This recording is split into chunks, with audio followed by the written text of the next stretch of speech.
ভারতের কাছে বড় ব্যবধানে লজ্জার হার দিয়ে বিশ্বকাপ থেকে বিদায়ের পথে এবার বাংলাদেশ। ম্যাচ জুড়েও একের পর এক বড় ভুল করল বাংলাদেশ।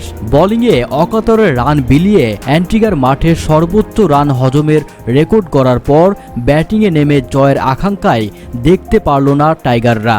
শেষ পর্যন্ত বড় হারে মাঠ ছাড়ল বাংলাদেশ।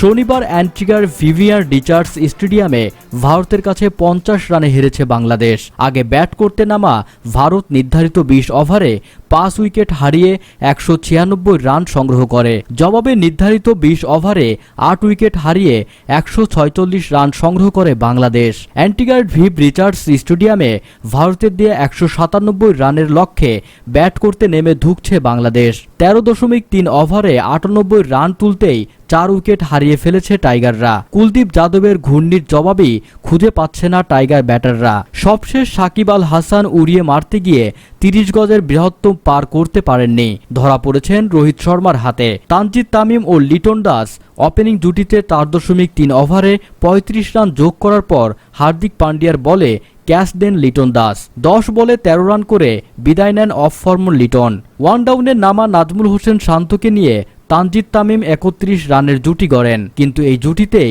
রানের গতি কমে আসে। 31 বলে 4-4-এ 29 রান করে কুলদীপ যাদবের প্রথম শিকারে পরিণত হন তানজিদ তামিম।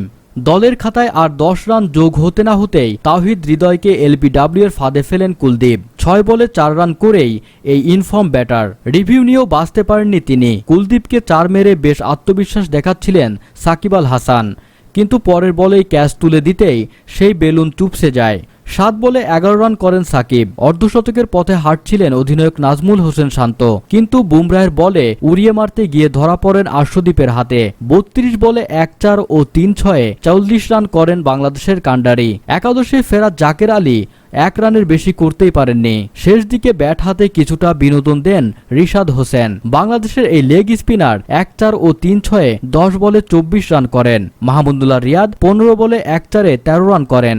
বোলিং ব্যর্থতার পর ব্যাটারদের বাজে ব্যাটিংয়ে সুপার 8-এ টানা দ্বিতীয় হারের মুখ দেখল বাংলাদেশ। এই হারে সেমিফাইনালের দুয়ার প্রায় রুদ্ধই হয়ে গেল বাংলাদেশের জন্য।